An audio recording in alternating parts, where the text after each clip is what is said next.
now going to hand over to Oliver and Jasper. Sweet. Thank you very much, Alice. Yeah, hi guys. It's so lovely to be here. My name's Oliver and this is Jasper on one of the tabs. And we co-own and co-run Lost Tapes. My partner, Lachlan, who was on the poster, I believe, unfortunately can't be here. So it'll just be us two running through everything. And basically what we're going to be going through today, I think what I wanted to do is really just give you guys an insight of how we started, how we got into the industry, and just give you guys as much knowledge as possible around making videos, just so that you're as well equipped to actually get into the industry, get your foot in, start making money from it and start doing it as a career. So let me just share my screen with you real quick. So just as a quick overview, what I wanted to do is give you a little bit of an introduction to myself and Jasper, and just a little bit about our backgrounds, and then going through Lost Tapes' story, my own story as well, and just talking a little bit about how we got into it, how we got started, and then also giving you guys some tips and advice and some information around how you can actually get into the industry itself, what we've learned along the way. Things like building your reel, building your show reel, how to actually get in front of clients, how to actually start getting work. I want to make this as practical as possible. I think a lot of times when this kind of stuff is taught, it's very surface level. I want to give like actual examples, things that we actually did, and just help out as much as possible. I think things need to be very transparent, and that's what I'm aiming to do here. And then some advice around if we were to start over, how would we go about doing it? And then just general advice, some of the biggest lessons that we've learned along the way, as well as a Q&A at the end, like Alice mentioned. So just to get into it. So little introduction. So my name's Oliver. I am 24 years old. I've been doing videos now since 2018. Or actually, sorry, just before that. So I started making videos when I went away traveling. I went away and did the whole Southeast Asia thing. I got a camera whilst I was out there. I think I got an old camera whilst I was out there, like a Canon 600D, like a super old one, super terrible, only shot like 720p. But what I would do whilst I was living in Australia is I would go to the beach and I would take photos, I would take videos, and I would just try and do as much as possible. I wasn't worrying about what I was making. I would show people that were close to me, my friends and family, and send them the videos that I would make. And I did this for like several months. And I think this was like late 2017. And I was just making as much as possible, and I really just enjoyed the process. It was nice, obviously, being at the time I was in Sydney, and I was going to the beach, and like I said, I was just shooting every morning, sunrise. I would go there and just take my camera and just see what I could make, basically. And I did that several times, and then as I went on, I went to a couple of different countries, made some videos whilst I was in those countries, and I just enjoyed the process. There was no outcome, there was no I want to do this for money. There was no, this is my career or anything. There was no expectation from it. It was just all about that I enjoyed doing it. And that was the only thing that I really cared about at the time. And then fast forward a little bit, I came back to England in 2018 in the summer. I think I started working like some part-time job, and I went, actually, I don't really want to do this anymore at this part-time job. So I shot my first video. Like music video. I'd been interested in it for a while, but I hadn't done anything with it. I just thought it was really cool, and I just wanted to sort of explore that option. Shot it for free. I think the guy actually paid me 25 quid because he just enjoyed working together, as like a tip, basically. Did a couple for free, and then kind of one thing led to another. I just kept making videos, constantly messaging people about wanting to make a video. And then I think it was about a year into making videos, I landed my first like big budget video for Sony and H, which I directed and edited, and I'll go through that later on and talk about like how the process, because I always get asked like, how does that work? And I'll go through that and I'll break down like the numbers, the budget, this and that. I just want to be super transparent with everything. And then, yeah, so one thing led to another, and then that came about. And then I think it was about 6 months later, I decided to start Lost Tapes. I had met Lachlan, and I'll go through the story of that in a second when I go through like our story, about how we met, how we started it, and then how we built it. And then now Jasper, who has joined us. So yeah, Jasper, if you want to give yourself a little introduction. Hi, so I'm Jasper. I'm 23. In terms of my story, I enjoyed school and never really knew what I wanted to do. I sort of had good grades, but where everyone else had ambitions of either getting a work placement or going to uni to study all these different sort of courses, I just plodded along, went to college, and found that I had an interest in media, and it was what I was good at. We had to make a bunch of short films for our course, and looking back at them, they're really terrible now, but it sparked my interest, and I thought, well, I really don't know what I'm going to do, so for now I'm just going to, you know, plod along, go to uni, get a degree, and see if something can come of it. I studied a year in Leeds doing film and television, and didn't really like it. I didn't really like the television aspect side of it, so I decided to go to West London and just do film production, where I met Lachlan, Oliver's business partner and one of my good friends now, and a former flatmate of mine.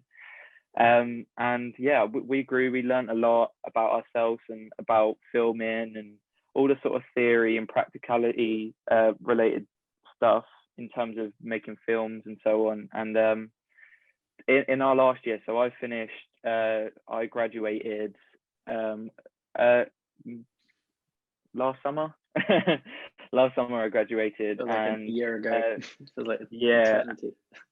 And while that was going on, Oliver and Lachlan were building up this thing called Lost Tapes. It was initially meant to be like a clothing brand, but then they decided to use their expertise, Oliver's directing and shooting, and Lachlan, who specialised in editing, and that was his passion at uni. So he would always talk to me about these plans he had, and this guy that he knew, and how work driven he was, and all these motivational things he was getting him to do, and it was inspiring. And I didn't really believe I would be a part of it necessarily at the beginning, but I met Oliver in the office that he's in right now, actually about a year or so ago, and from then we've just been great friends. He knows my passion for filming and just being creative, and I would say he sort of took me under his wing and helped me like blossom and do all these fun things, and as well as actually teaching me the fundamentals, because what I've learned personally is that it's more than just being creative and filming and running around with a camera and then getting on an editing software. You've got to have the business side of it as well. But yeah, that's where I am now. I helped out at the beginning, and I've got myself like a nice place with Lost Tapes where I'm trusted with a lot of things which I like. Yeah, that's me. Good. Yeah, so there we go. So yeah, just to talk a little bit about our story and how we started out. I suppose I'd kind of go back a little bit before we actually started. So let me go back to the H video. So I got that gig when I was working as a freelance director. So this was, I think, 2018. I was working as a director, but then I was also just like helping out on sets in general. So I would shoot my own stuff, and then on the side, there was a guy who was a producer, and he was also a director who was working on bigger budgets. He'd been in the industry for a little bit longer, and I was helping him out with as much as possible. I was like, if you need anything, just let me know. And I was just trying to get my foot in the door, I suppose. Still working on my own stuff. And then one time he asked me to help out on this shoot. It was like a big budget thing. Well, big budget in inverted commas. It was only, I think it was like 10, 15,000 or something like that. But which in the grand scheme of things isn't actually that big. But that at the time for me, that was a big shoot, and I was just helping out on set. And anyway, because I'd been doing my own stuff, I had built up my own page, my own reel, my own website, all of that stuff, just to showcase my work, my just everything that I did.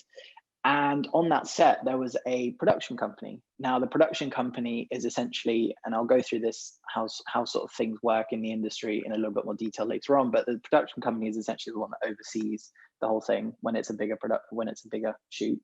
And I just talked with them on set. I was there just sorting out, like I was literally doing, I think, DIT. So I was literally getting the CFast cards and plugging them in and backing them up on the computer, even though I was still doing my own stuff, but I was doing that for free just to again, help out and meet people. And anyways, on set, I was trying to be as sort of talkative, friendly and helpful and nice as possible. And I was just going around talking to as many people. And one of the people I talked to was a production company. They took my details, we exchanged details. And anyways, they followed my work. They watched it for the next few months. They saw that I was improving. And then in a couple of months' time, they got in contact with me and they said, why don't we have a meeting so that we can kind of get you on our roster. Now, the way that it works is that they'll have a bunch of different directors or DPs on their roster, which they'll send briefs to. Now, in order to get signed to their roster, you do one video to kind of showcase that, you know, I can do this. And then afterwards, they sign you to the roster.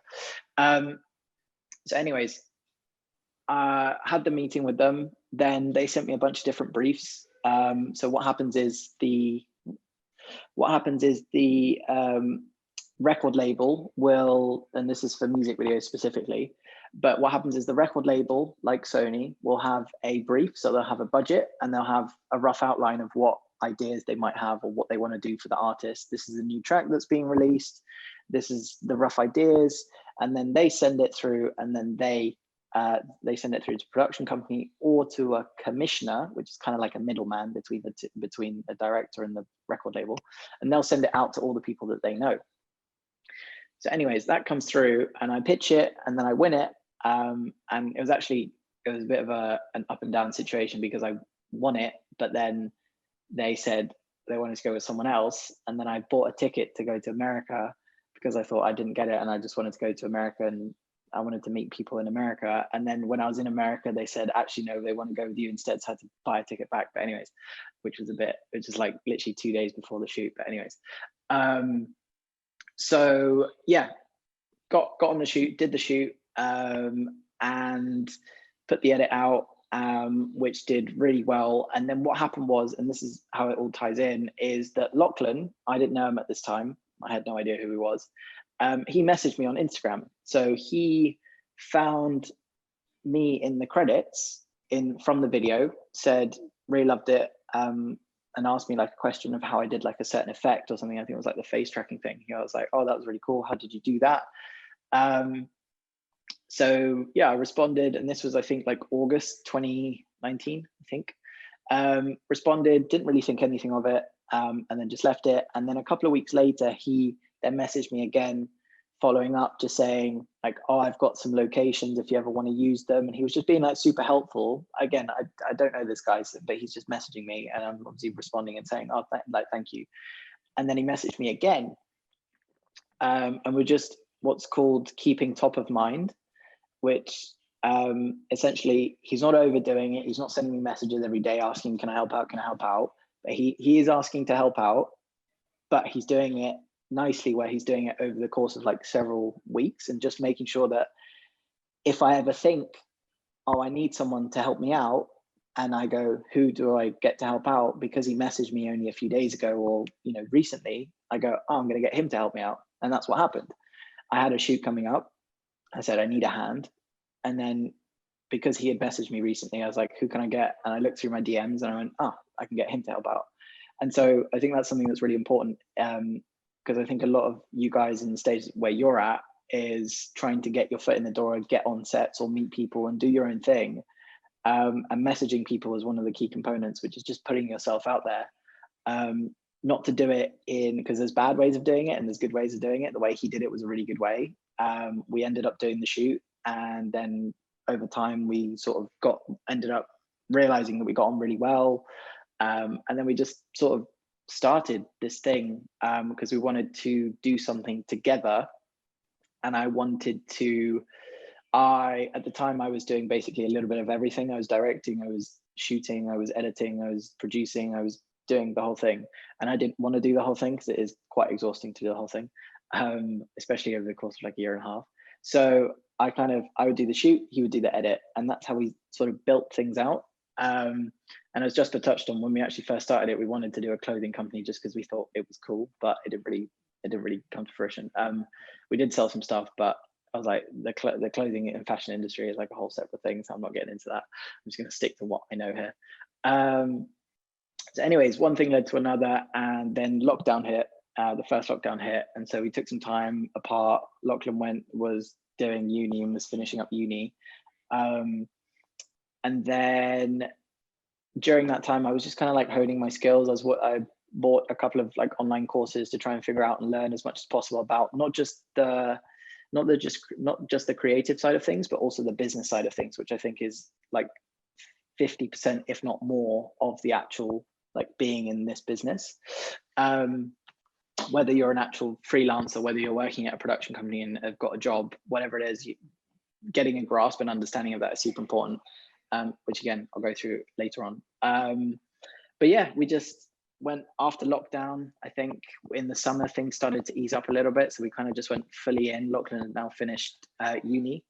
And yeah, we just started, we kind of redid the website. We started having a little bit more structure. We started understanding how to actually price things based on the things that I was learning online, and just having a method for everything rather than just kind of jumping in, figuring stuff out, which I think is a good thing when you're starting out. But instead of taking 6 months to do something, you could learn from someone else and do it in 3 months and make less mistakes, which I think is an important point as well.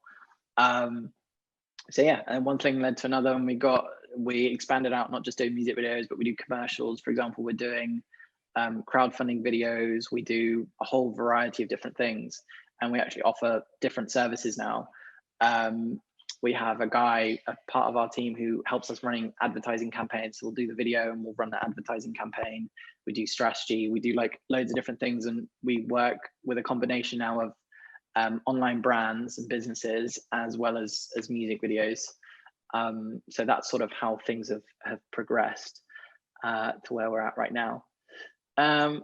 So yeah, how to get into the industry. So I would say, looking back at how I started and how I kind of figured that looking back now, figuring how the dots connected. Essentially, you want to get as many connections as possible, and you want to build as many relationships as possible. And I think a lot of times you'll hear about it's not what you know, it's who you know, and all that kind of stuff. And it's true, you have to know people to get in. But I think a lot of people see that as like an issue. I think by constantly putting yourself out there and making sure that you're helpful, it's not whether or not you're extroverted, introverted. Some people are, editors, and they don't necessarily want to be out there and are super talkative, but it's about helping people. If you can genuinely try to help people out, everyone's got problems. If you can solve a particular problem, whether that's making a video for them, doing an edit for them, taking time away from them so that they can do something else, they will want that help. And it's positioning yourself at a point where you can actually help out. But yeah, in terms of getting into the industry, I would say is like, if you don't have a reel, your first step, number one, is build a reel. So what I did was I did 3 videos for free. I got 3 videos. I did them no money, apart from people just like paying me because they thought I did a good job. Then after I had done those 3 videos, I put together a small reel.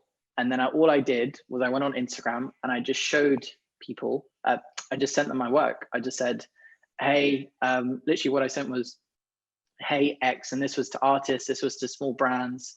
And I just said, hey X, love your whatever it is, if they've released a particular track or if they've done whatever it is, love this. I'm a director, I'm a videographer, I'm an editor, X, whatever it is, and would love to work together on shooting a video, on editing a project, here's a link to my work. And you don't necessarily need a website. You can just upload it to YouTube and you can send them that show reel. It doesn't really matter. It's just especially starting when you're starting off. A little bit later on, obviously you want to present it nicely and stuff, but when you're starting off, just get a link and send it to as many people as possible. And it's as simple as that. And if I do an example actually right now, hold on, because I like to be practical. So I don't know, let's just say, for example, you want to work with a particular artist, right? You could go, and this is what I did. So I would go on GRM Daily, and I would find, there's obviously a million different artists, right? You find an artist, and then you quite literally just send them that message, and 9 times out of 10, they probably won't respond and they probably won't get back to you, but that one person, might be 1 in 100, will say yes, and then bam, you've got something. And then if you figure out how many people do I need to message, you're not spamming people, you're sending, like, write them out, don't copy and paste them. You're not spamming people, but just send them out, and someone will get back to you and someone will say, yeah, let's do it. What we do after that is you want to get on a call, you want to run them through, you want to talk about their ideas, what they're looking to do, etc. And then essentially go from there. So yeah, literally what I would do is I would just find artists here, and once you go into like the top of a rabbit hole, you can go down it and you can see loads of different people. So you can see the people that have commented, you can see the people that have liked the video. If you start from the top and then work your way down, that's the best way to go about it, because you can spend like an hour in a rabbit hole. Yeah, it's funny, United lost yesterday. So yeah, so that's what I did when I was first starting out, and I would just message loads and loads of different people, offer it for free if you don't have anything. If you've got, say, 2 or 3 videos, send the reel. Then when you're sending a reel, when you're on a call and you're wondering about how to price, how to charge, etc., do that towards the end. So talk about their ideas, talk about what they're looking to do, and don't worry, when you're first starting out, don't worry so much about charging. Obviously don't do stuff for free forever, do 2 or 3 videos max, and then you can do this. You're trying to prove to yourself, I can do this, I've got some experience. When you've got that, then you use that to get more experience, but try and constantly level up. So I think when I first started, I was charging literally like 150, 200 quid. And I did that for like several months. And then I started charging a little bit more. And then now we charge like, 1,000, 1,500, 2,000 plus for a video, or if not more. And that's just from now we understand how we price, but to start off with, just do it to meet people. That one person will know a bunch of people, and so on and so forth. And you want to kind of like explore the rabbit hole like that. And just be nice, be friendly, be helpful. If you help someone out, they'll tell other people.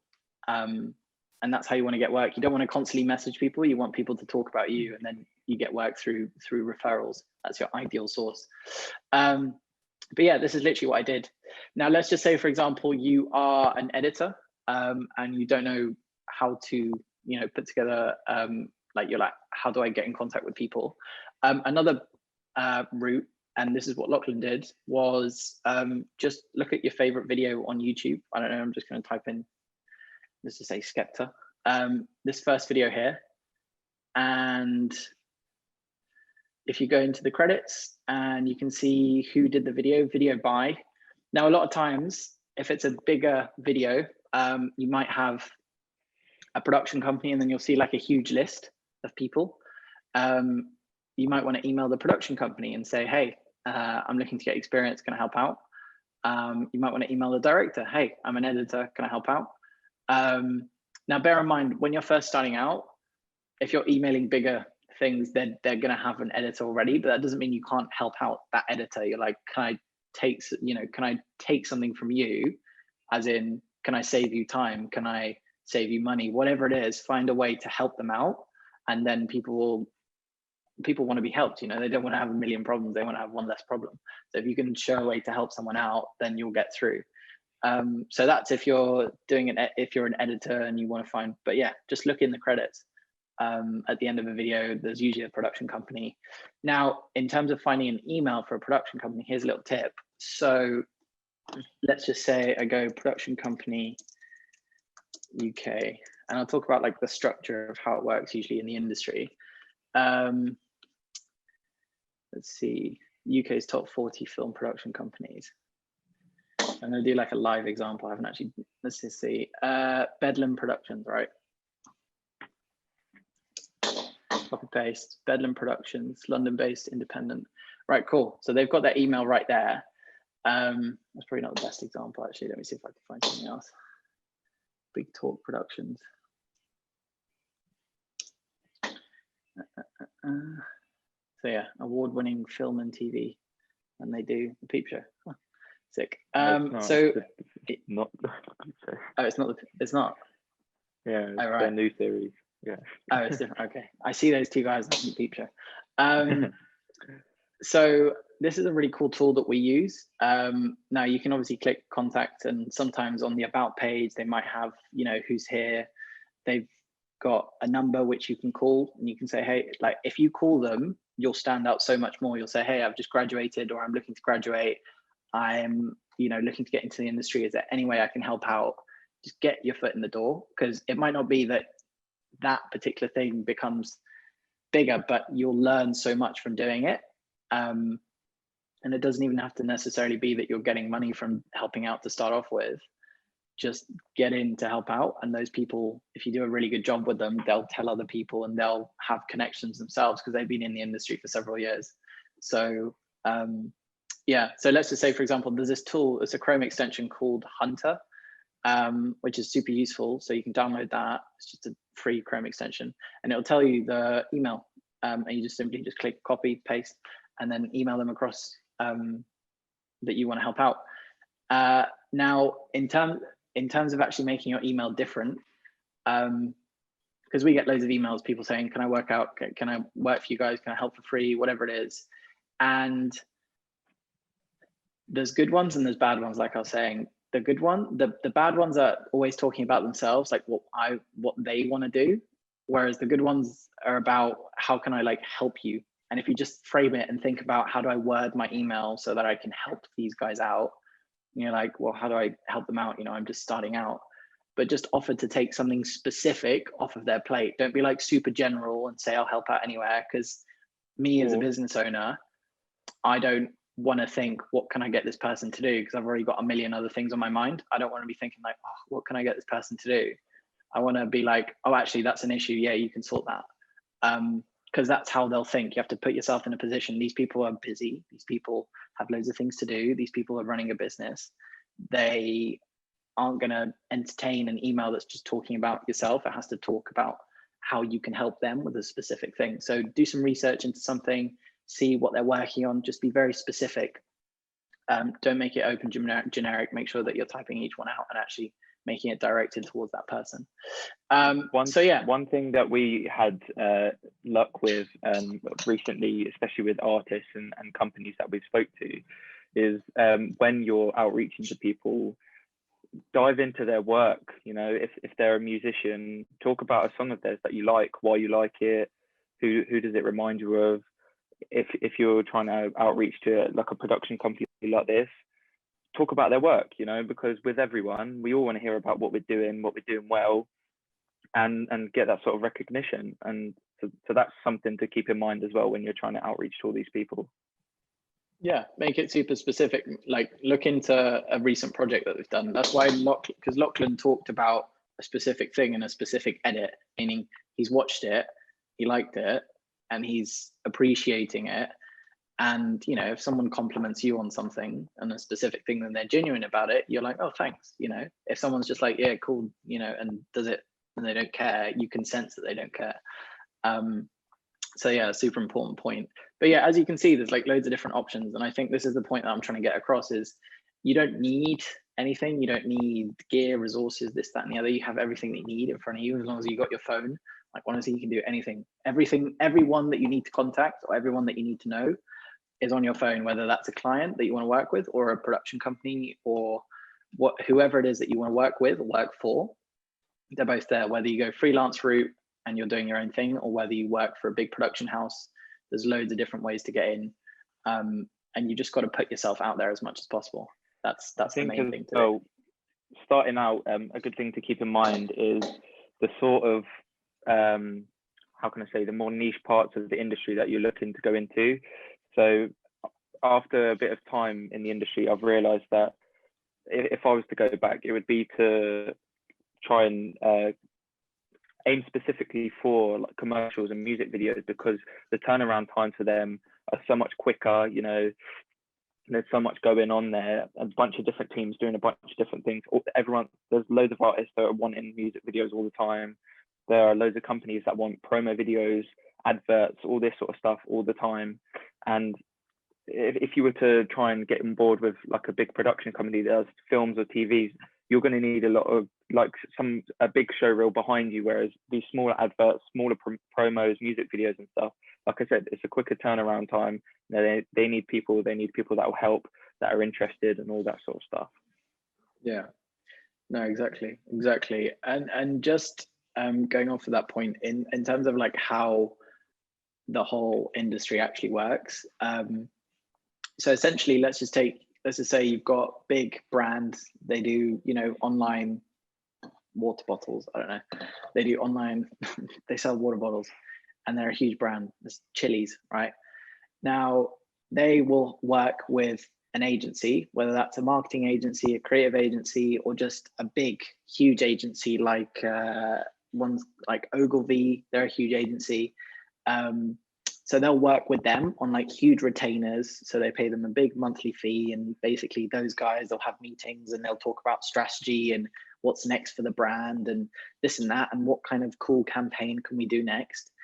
That's at the top level. So that's a big brand, and then they'll work with a big agency, right? And then that agency will then have contacts. They won't always do everything in-house. Sometimes they will have a specific thing that they don't do in-house, i.e. as part of their team. So they subcontract a production company, and that production company will then subcontract director, a producer, a cinematographer, a gaffer. So that's kind of how the chain of command works, so to speak, on much larger productions, right? Same with if, like what we were just saying there, if you're doing like a Channel 4 show, they'll work with a huge production company, and that huge production company will have its own team, but they might need extra people on a specific day because each shoot has its own requirements. Some shoots will need, you know, small crews, some shoots will need huge crew. Now, obviously smaller crew, but so they'll have, if they don't have those capabilities in-house and they don't have a team for it, they'll hire freelancers to help out and supplement that team. So that's just like an overview of how it works, because I know I wondered like how the hell does everything work when I first started off. And the same, you can replace the big company for like a record label. They won't necessarily always work with an agency. It's a little bit different in music. They'll work with a commissioner, which will be part of their team, or could be someone who's freelance. And that commissioner is, like I said, the middleman between the record label and the production company. And they basically get paid a fee to go like, yeah, here you go, kind of thing. They take one thing and one, that's what they get paid for. But anyways, that's a separate thing. But yeah, they're pretty much the middleman doing that. And then that will go down, trickle down to the director. Usually on these things, when you do treatments, when you write up a treatment, you might be competing with 2 directors, you might be competing with 25, you never know. So yeah, that's just how the sort of chain of command works, or how the industry works to a certain extent. It differs what specific area you're in, but if you're working with big brands, then that's usually how it will work. Like I said, I know I wondered how to do that when I first started, or how that worked when I first started. Cool. And then I mean, I touched on this already, but how to actually build your reel. And again, something I didn't really know when I first started out, but it's basically your reel, your show reel is your best clips from all of your videos that you've done. So let's just say you have your 2020 show reel, which might be smaller because you haven't had a chance to go out, but let's just say you've done 20 videos, and of those 20 videos, only 15 were like super good. Of those 15, you'll pick like a couple of shots in each. You put it into your timeline, you'll put it together. And yeah, you'll put together an edit, and you'll have that as your show reel. Now, I mean, me personally, if someone sends me their show reel and it's like over a minute, I don't really watch the second. I don't even watch like past 30 seconds. So I don't know, some people think that you should do a longer one, but if you look at video retention times, most people actually stop watching videos after the first 10 seconds unless it's really good and it hooks. So I would keep your show reel as short as possible, rather than have like a 3-minute show reel where you have a minute really good clips and then the other 2 minutes are like mediocre, but you kind of had to fill the time.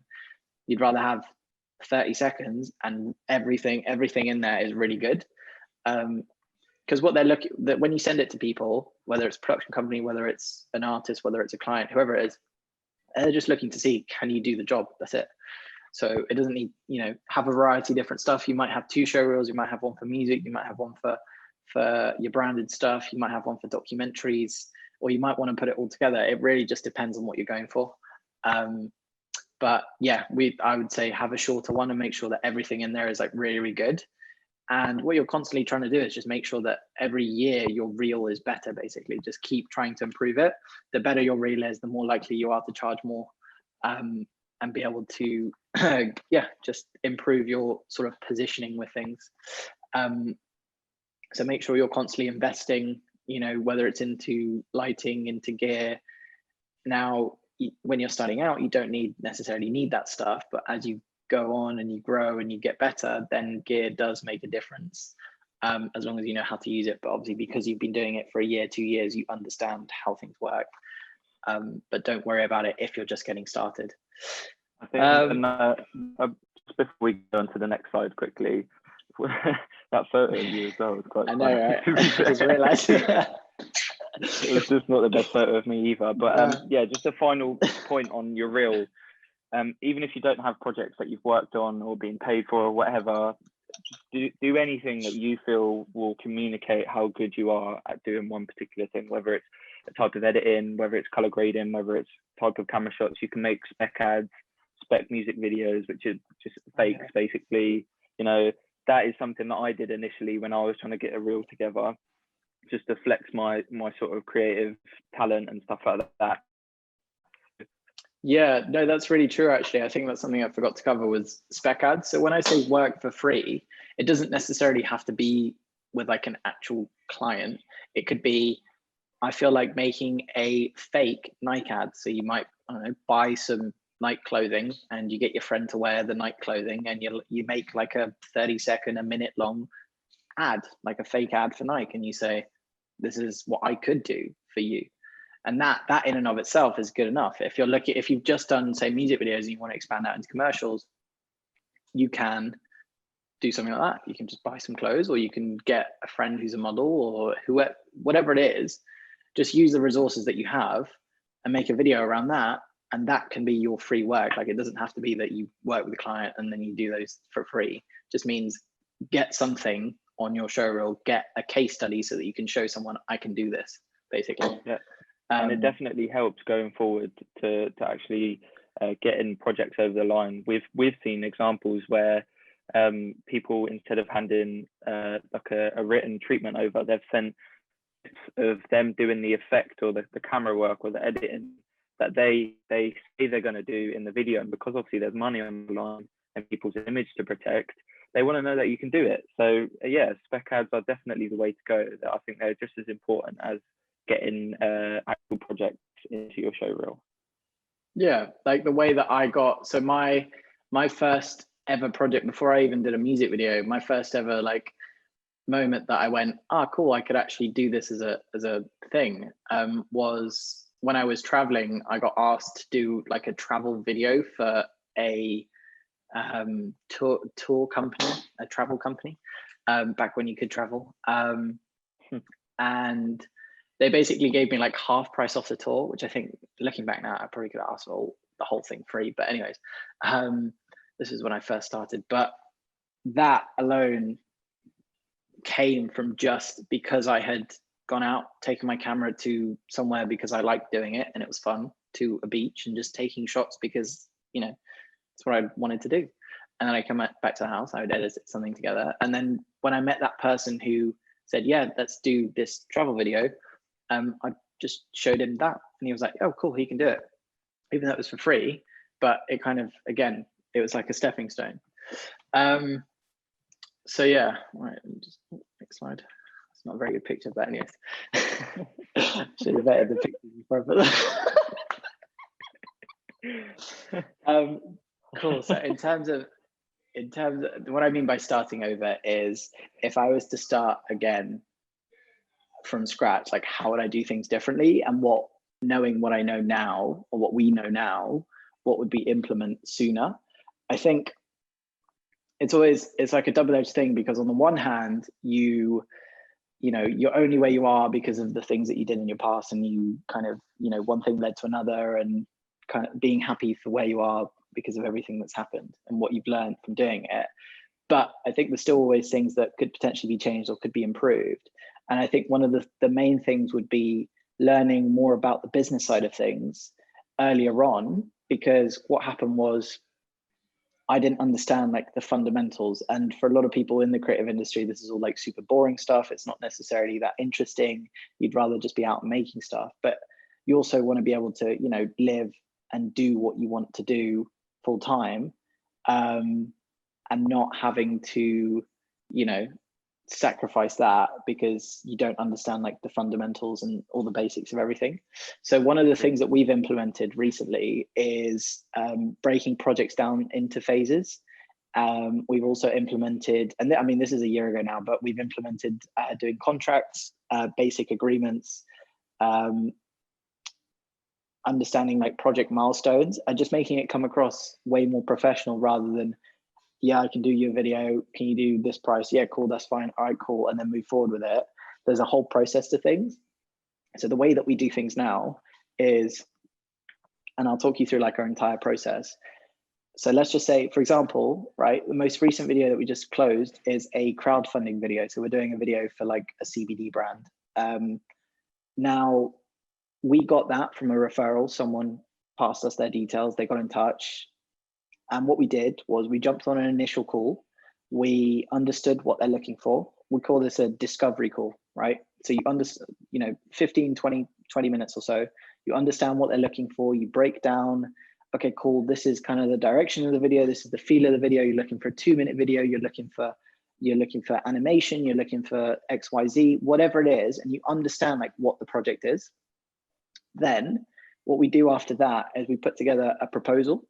So instead of doing a treatment, a treatment is essentially like your ideas on paper, and then sending that, because what we used to do was we would do a treatment which might take like 3 or 4 hours, where we would, you know, scour the web, find ideas, use all of our creativity, put together an idea, and then send it out.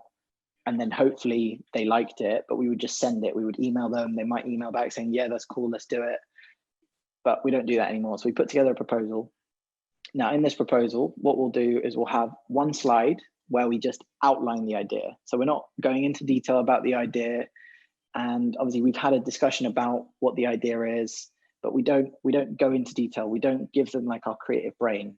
We just outline it. We go, this is like a rough structure of it would be, it's 2 minutes. This is what would be covered in the video. Again, just going over basics. You might have a couple of images, a little bit of text. And then after that, we'll go through and outline like what the phases are for the project. So we break everything down into 4 phases, or 4 or 5 phases. And the first phase is the creative. So we'll think about the ideas in more detail. And just to kind of clarify, this is after they've paid. So they've paid to go ahead with the project. And then what we'll do is we'll go, okay, cool. Now you paid, let's give you our creative brain, because they have to pay for, you know, we're in the creative industry, they're not. They have to pay for what's in our brain, because that's what is helping them out. Not just the video, but it's also what, you know, the creative ideas that you come up with. That should also, you know, people should pay for that. So anyway, so we come up with the ideas in more detail. We'll develop everything that's happened already. We'll do, whether it's a storyboard, whether it's a script, whether it's a treatment, a mood board, whatever it is, but we'll kind of put all that stuff together. And what we'll do is we will present it. We won't just send it, we'll present it and we'll talk about it. Then phase number 2 is pre-production. So we'll get, once they've approved those ideas and they're like, yeah, cool, that's good to go. Then phase 2 is pre-production. And what we'll do in pre-production is we'll put all of the things into action. So we'll create a spreadsheet checklist of everything that needs to be done.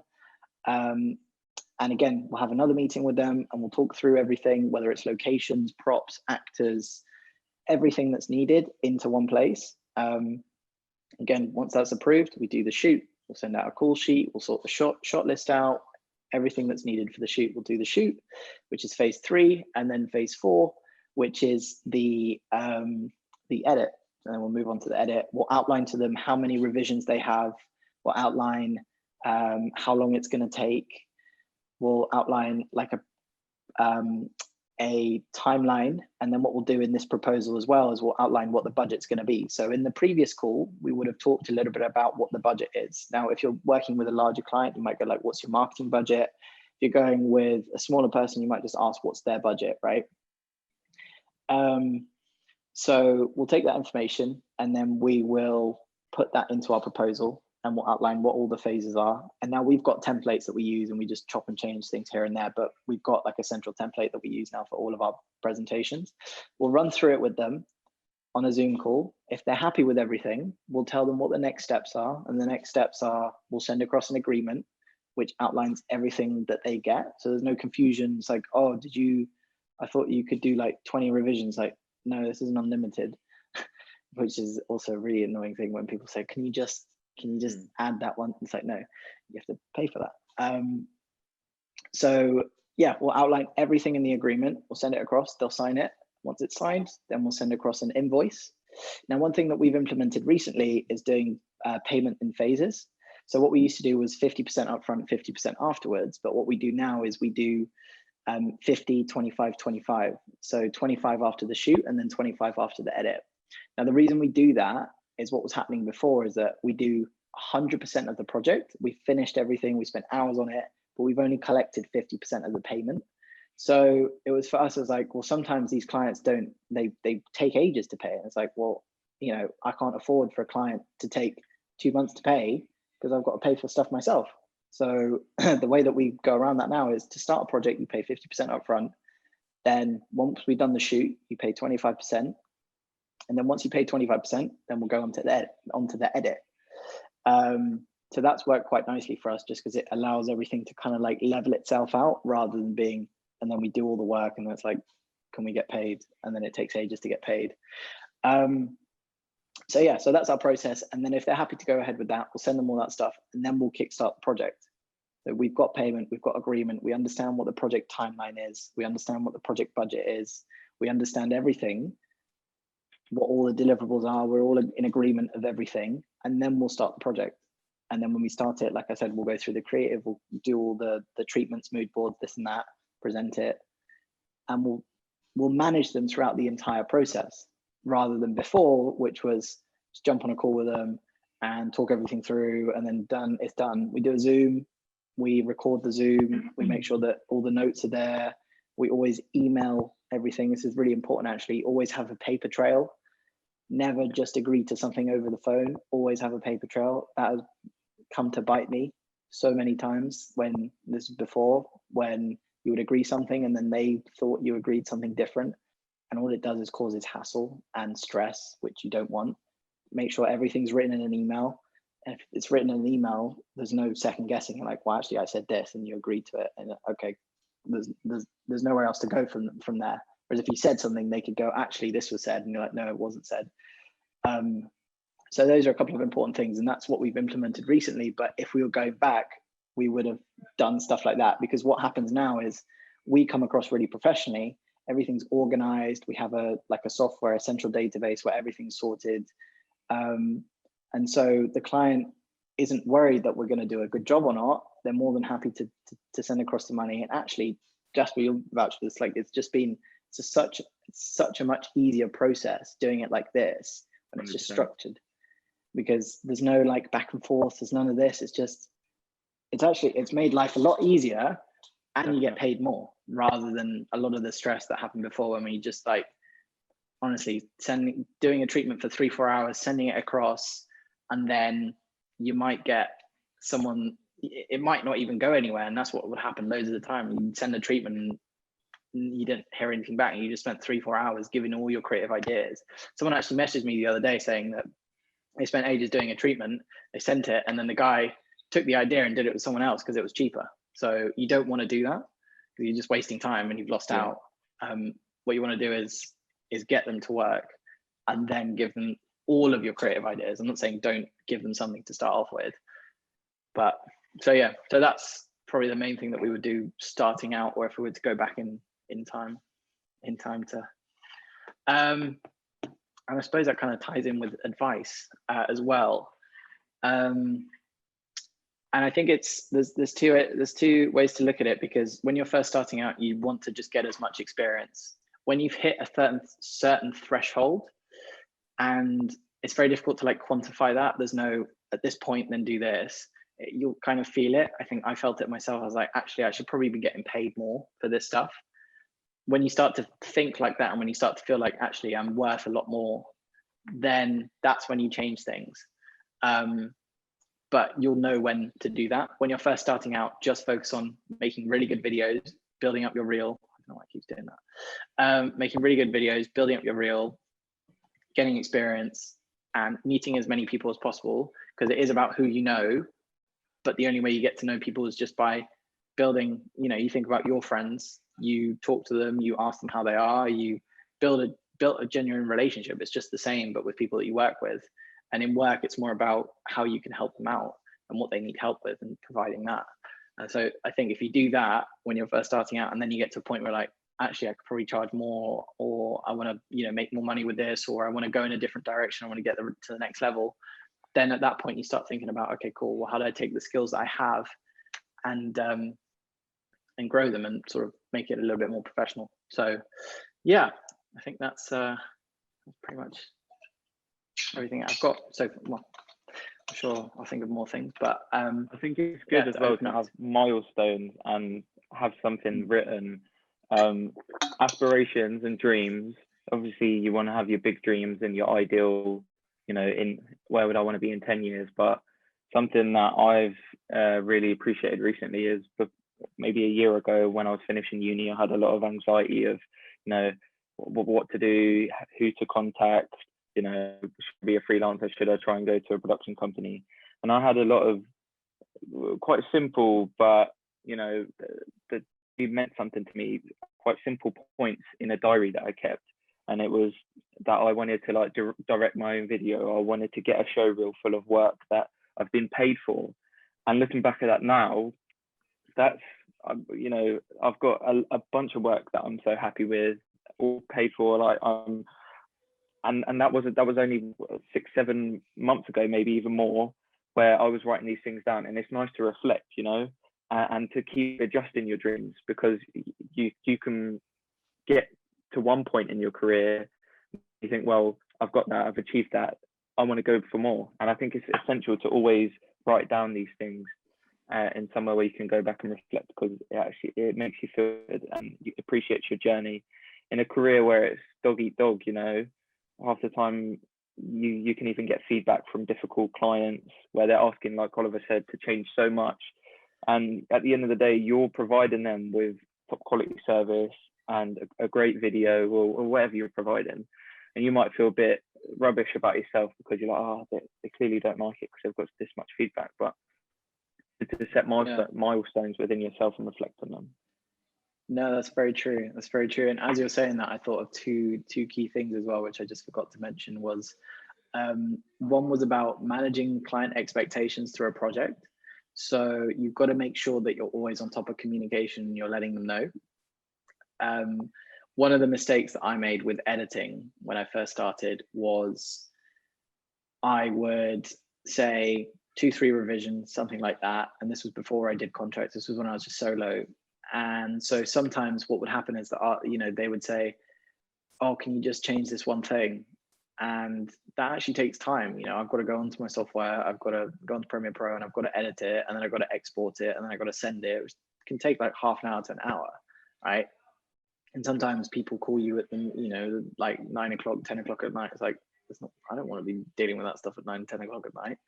And so what I learned was managing the process. So what we do now for edits is we use a software called frame.io, which we pay monthly for, which basically can give, and it's a really nice professional way of doing this, because what we used to do before, we just send a file to the client and we just wait and see what they said.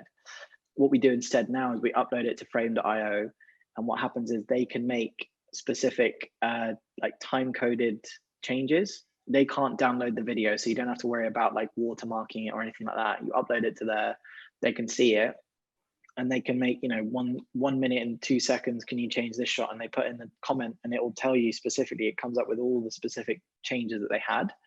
And then what we'll do that's different to before is we'll jump on a Zoom with them, we'll take on board all the comments. So they'll make all the comments in frame, we'll send them the video, we'll share the link. Then we'll jump on a call with them after they've given comments, and we'll talk through, we'll spend half an hour just discussing it, because one of the things that kind of made me fall out of love with editing for a little bit was dealing with annoying clients, right? And it's something that will happen if you work as a freelancer or if you work directly with clients. They can be annoying sometimes, and you have to learn that they're not in charge. You're not like an order taker. They're not like, do this and then that's it, I'll do it. And you're like there, oh, I'll do anything. No, you're working as a team. Like when you sign a contract, when you start working together, you're actually equals and you're working as a team. When you position yourself like that, you're positioned as an expert or as someone who can add value to their life. And that's what essentially you're doing with a video, with an edit, whatever it is. You're not just there to, oh, do this, yeah, sure, I'll do it. No, you have laid out expectations of what's included. If they want to do more, then you point back to the contract and you say, in the contract we had this, you know, any extra changes are X, because in the contract it says extras cost this. So managing the process, and every time you jump on one of those editing calls, we'll outline that this is round number 1 of the feedback. And now clients, they don't bother us with this stuff. You know, they know that it's round 3 of feedback, and they know that this is their last round to make changes. If they don't, then they have to pay extra. And so that's shifted a lot of things, and it's made life a lot less stressful and a lot easier, because you just manage the process for everything. Yeah. So yeah, I hope that's been helpful. Like I said, I want to make sure it's like as transparent and open as possible. So yeah, if you guys have any questions, we're all ears. Firstly, I just wanted to say quickly, Oliver and Jasper, thank you very much. That was a great talk. As I was saying to you earlier, we'd ideally hoped that you would be on campus for us to be obviously live and have an audience. So yeah, well done. Thank you for obviously the hard work you put into this. We have had a couple of questions that have come in advance, but the other questions that have come in now, obviously Lost Tapes is a really nice, cool name. And one of the questions is, how did you come about coming up with your agency name? What process kind of went into that?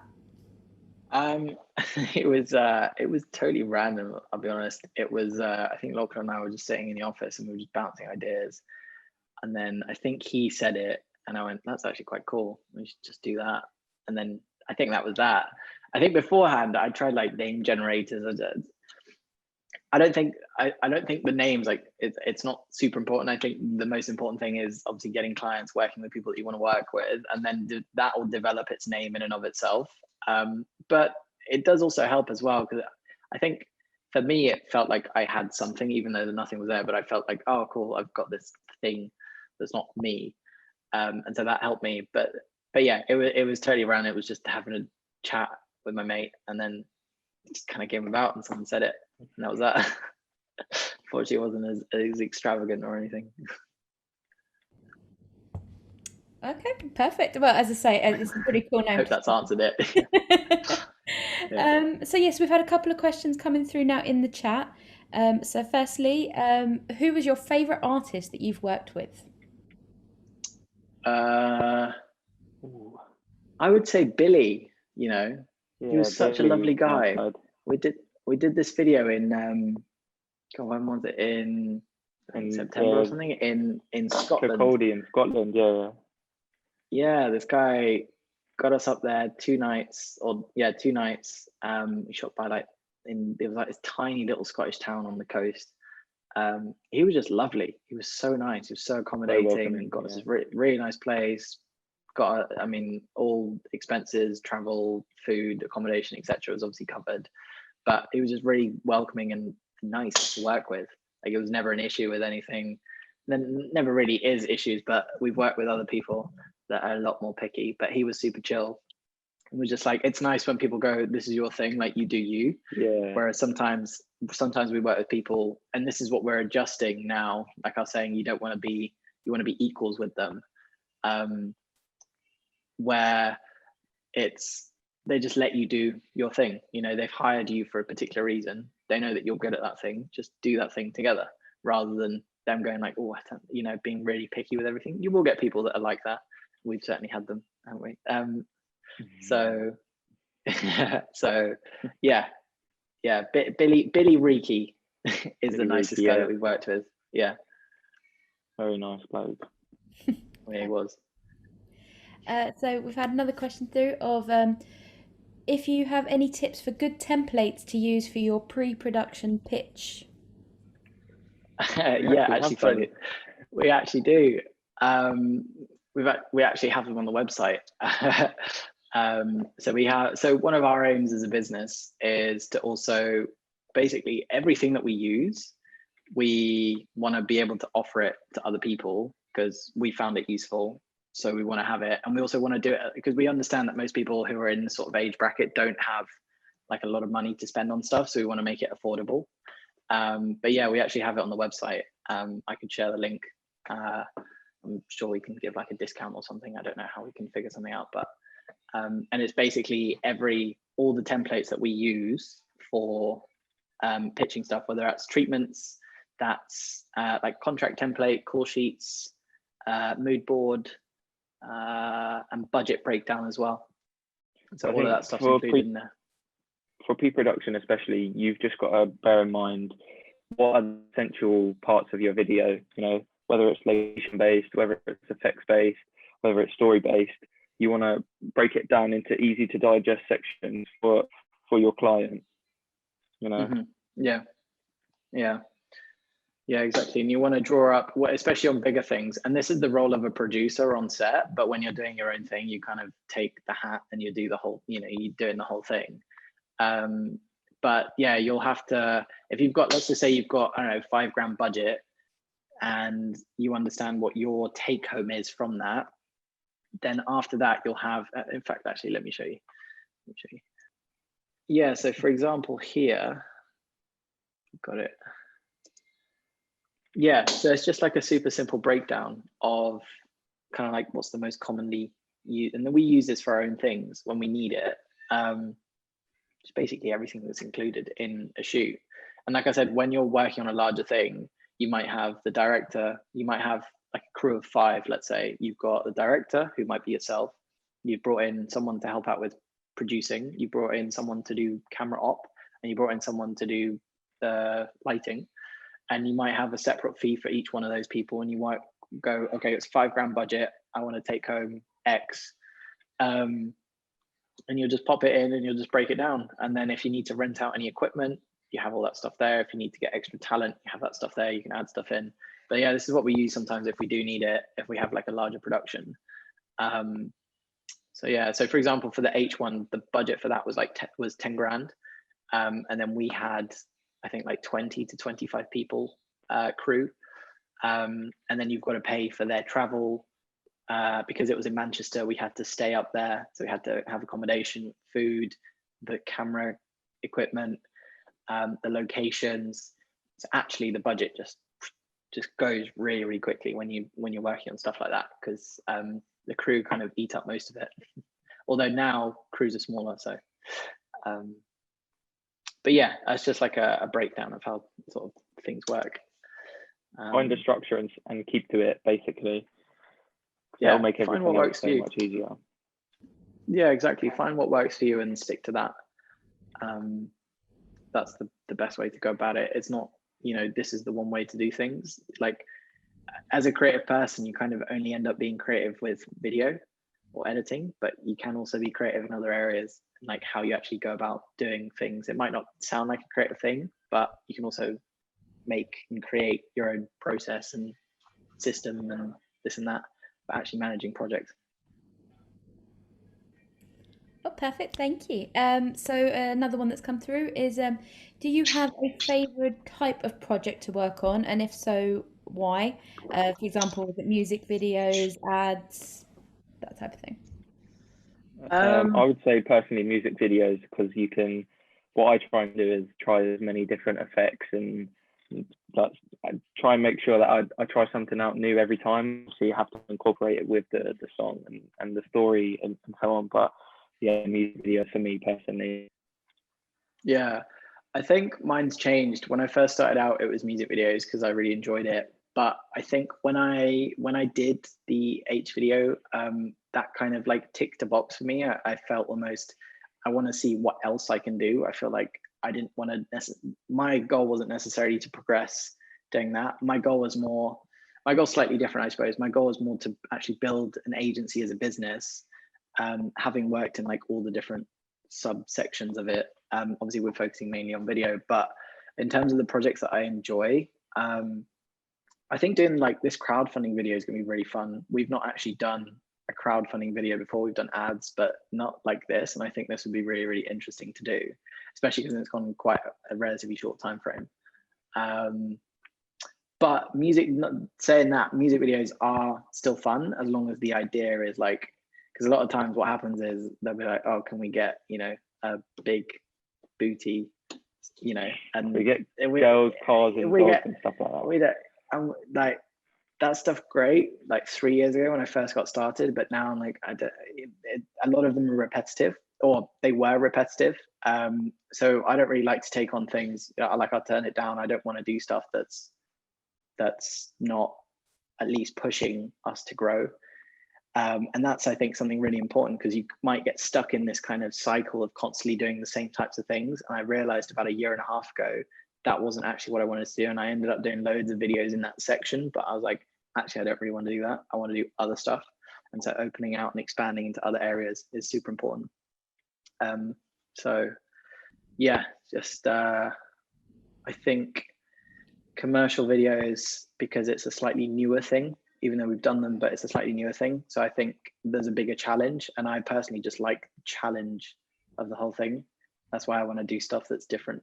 Also, we've also got a documentary that the clients just signed off on. So that'll be really interesting. It's a documentary on homelessness, which is something we've never actually done.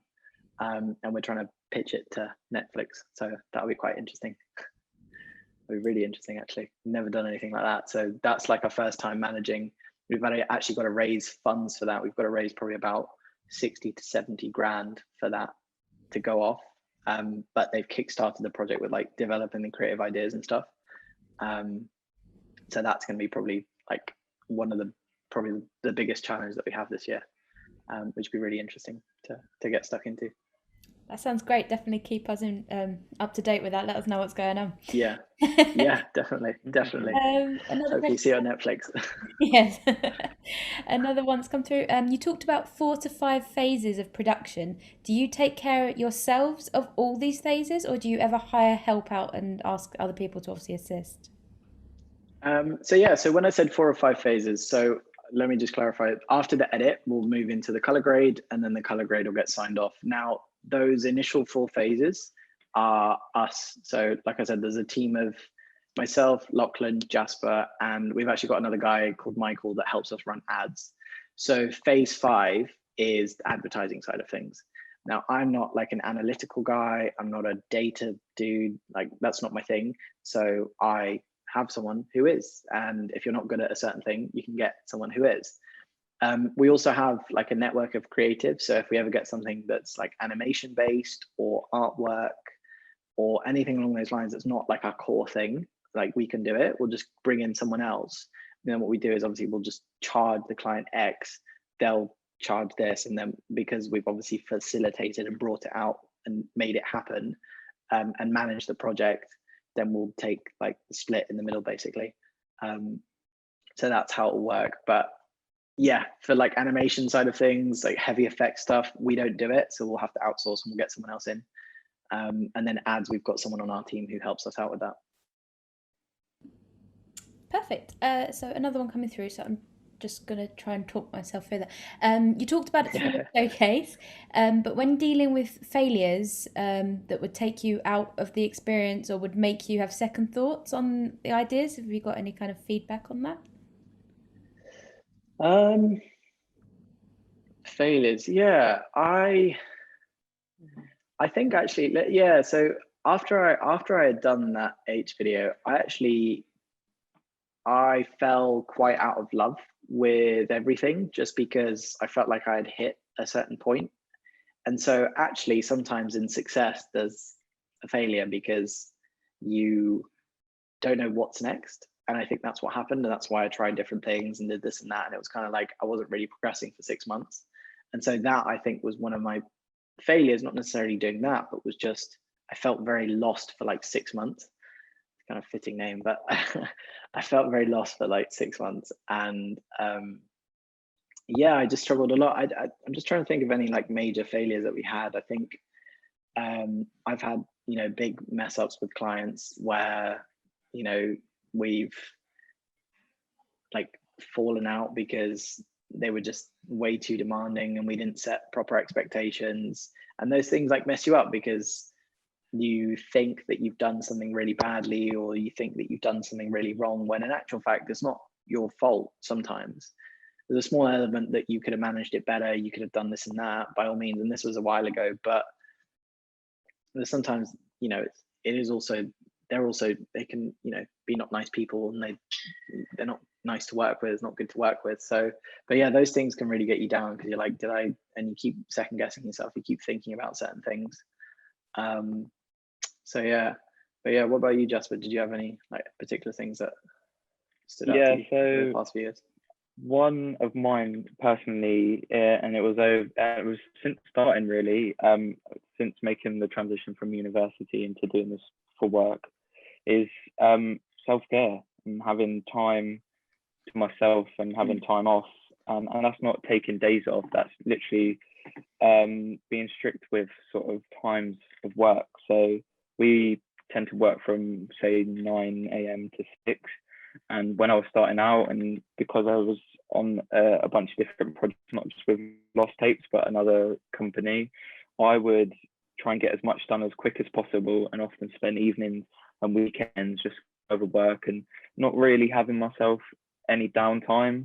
And that had an effect on me after like a few months, and I got in a bit of a bad way. I managed to tackle that, but I would say that was a particular failure of mine, trying to do so much, because obviously you're at a stage where like, I want to be here, I love this thing so much, I want to show how much I want to give, I want to put on all these hours, but at the end of the day, you're putting all these hours in, you're taking out hours for yourself, and at the end of the day, you're a human and you need to have downtime, relax, reflect, and all them sort of things. So I haven't necessarily had a failure with like a client or with work necessarily, but yeah, that would be mine.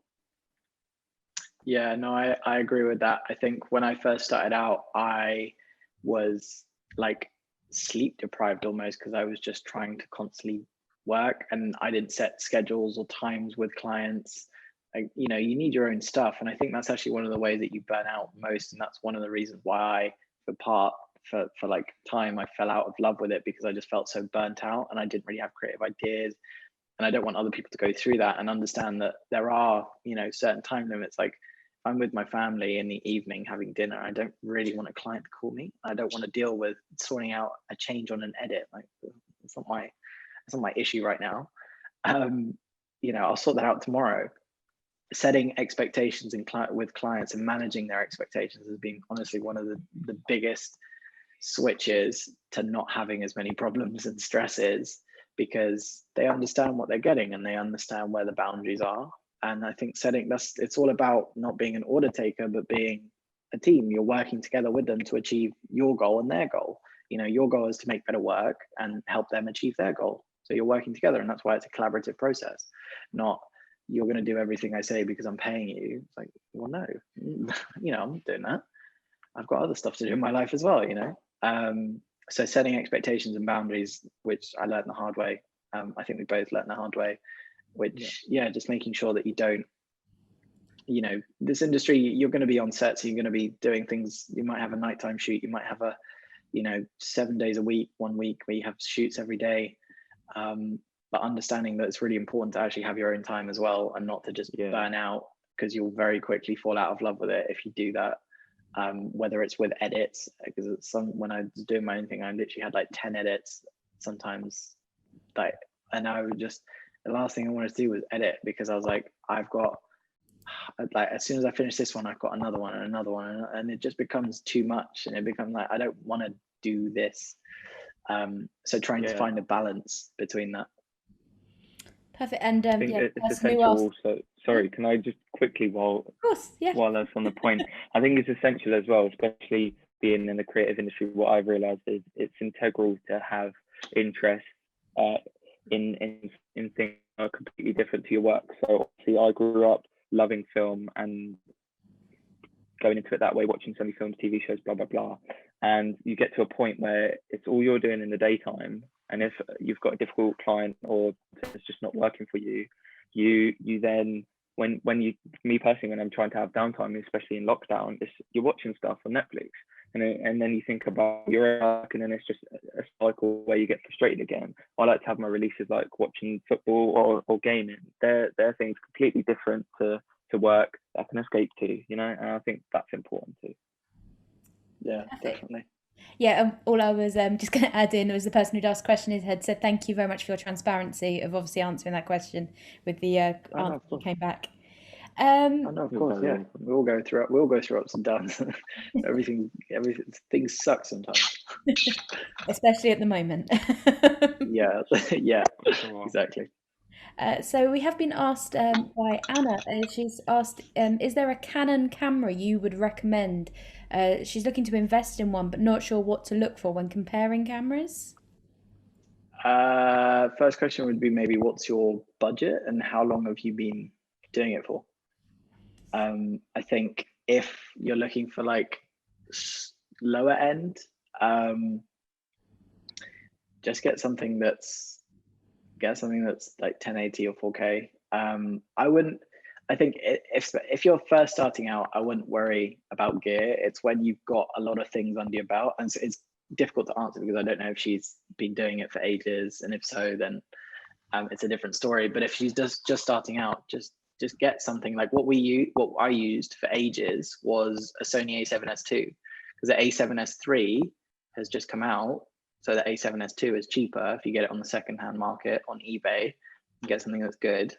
It's 4K, great low light. Buy a couple of vintage lenses, which are super cheap for like 20 to 30 quid. And I literally used that for like a year, doing all my productions just with that. I had 2 lenses that cost me combined like 50 quid plus the adapter. And that was it. That's all I used. So I think Canon wise, maybe get like a 70D. But again, I wouldn't, unless your limitation is now your camera. We got to a point, well, when we started doing things, we thought, let's invest in a proper camera, because we got to a point where we might turn up to shoot and there's, the bigger thing, we're holding a tiny little thing. We're like, even though it's going to capture everything fine, there's also a perception that you have for a client. You can't just, go in with a teeny little thing. So now we have a Blackmagic that we use, which is perfect for everything. And we can rig it out and stuff if we need to. But yeah, just going back to the question, I'd probably say like a Canon 70D, but I haven't actually looked at cameras for quite a while. So I don't really know what the like new Canon, I don't even know what the new Canons are. That's what the 70D was like, what one of my friends had when I first started like 3 years ago. So I don't even know if they do that still. I think as long as it can film at 1080 and above and at 50 frames, and obviously 25 frames, then I think everything else should be fine. Yeah. And then when you've gotten to a point where you understand how things work, then you can look to upgrade. But for now, just get something that shoots decent enough. You can do slow motion if you want 4K, but it doesn't make huge differences, especially when you actually put it up on YouTube. Perfect, thank you. Yeah, another one through of how can you avoid your client being picky? Can you share an example of how a client was picky and how this was a problem for your work? Yeah, I'd love to actually. So Don't give any yeah, names away. I really want to give it. No, I haven't signed an NDA, so it doesn't really matter, to be honest. So we're working with Megan McKenna at the moment, who won X Factor like a year or two ago. I didn't know who she was until Lachlan was like, "Oh, we've got this thing with her." I was like, "Oh, cool." Um, she's lovely, but she's quite picky with certain things. She's like very particular with specific things. I think a lot of clients, like let's just say for example, you've got a video of them and they're talking. Like I understand sometimes they're like, oh, I don't really like my face in that shot. I don't really like this and that. But it's quite picky with like certain little things, which I won't go into detail because she is lovely. So I'm not going to say anything bad about her. I wouldn't do that. But she is quite picky with particular things. And I think it's just managing the expectation. So we're still finishing up the edit for that. And it's just managing her along the process of everything. So we've done 2 sessions together.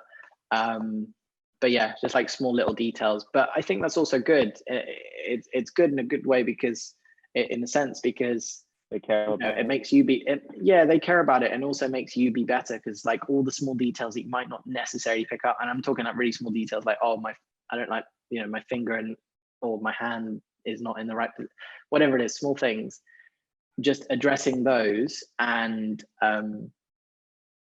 making sure that everything is as good as it can be.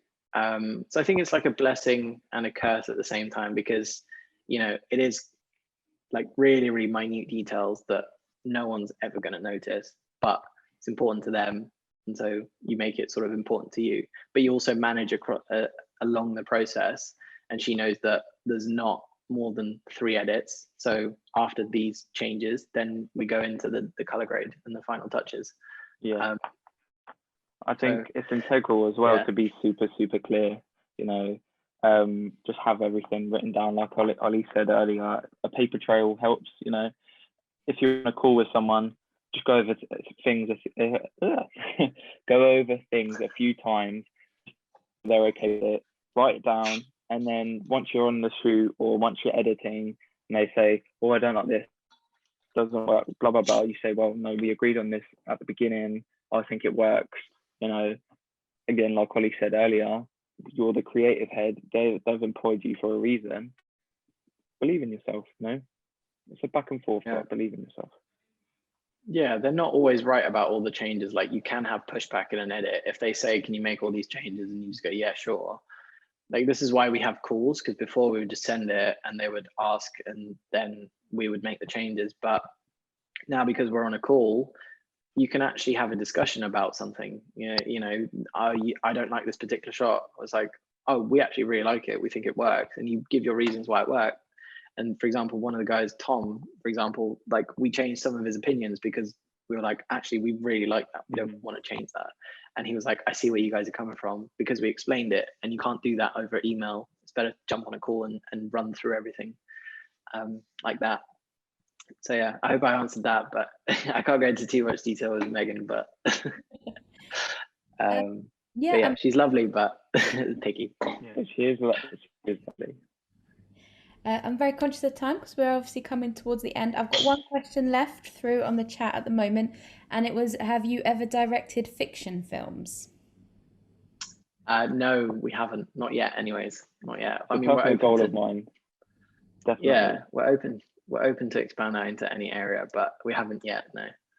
Well, I have directed fiction films, but they've been at unis. They've been at university projects or college projects, and I wouldn't want to share them with anyone. So I'm going to answer no. Fair. I haven't even seen them yet. I don't want to see them. Yeah, and you won't. Yeah, that's the thing actually as well, is when you first start out. I don't know like what the sort of stage of most people here is, but I would assume sort of relative beginner to kind of intermediate. When you're first starting out, you're going to make stuff that isn't very good. When you watch it back in like 2 years, you go like, oh God, what was I thinking? Well, but you wouldn't be where you are if you didn't make that. So you just have to, it's about trial and error, like stop overthinking stuff. If you have an idea for something, just do it. Just do it. Just get a camera and film it. Think about, jot it down, do it, and then you can learn from it, get feedback, the quicker you do that, the more times you do that, the quicker you'll learn, the quicker you'll progress, as long as you're always just trying to learn. Yeah. Well, we've run out of questions on the chat, and as I say, we've timed it nicely. We're at 7:30. So I just wanted to say thank you very much for tonight's talk. It's been absolutely excellent.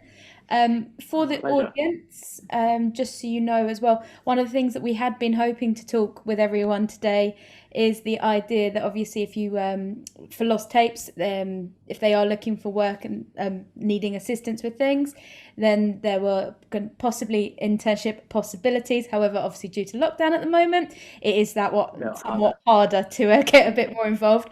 But I noticed that Ollie had on his screen for majority of it all his details for Instagram. So if you did want to get in contact, obviously that is a good way equally to reach out and speak to them. But and we will keep in in contact with Lost Tapes ourselves, so we'll be able to email out and if anything changes and any assistance is required.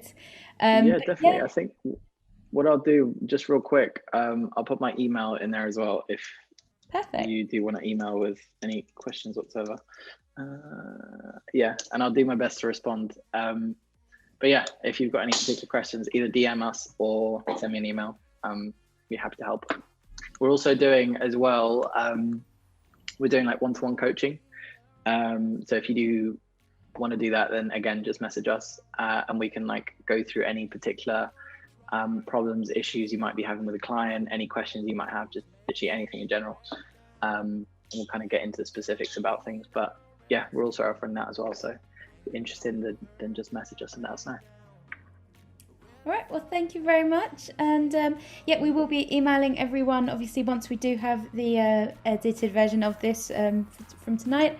And I hope you've all enjoyed yourselves. Sweet. Thank you very much for your time. Yeah, thank you.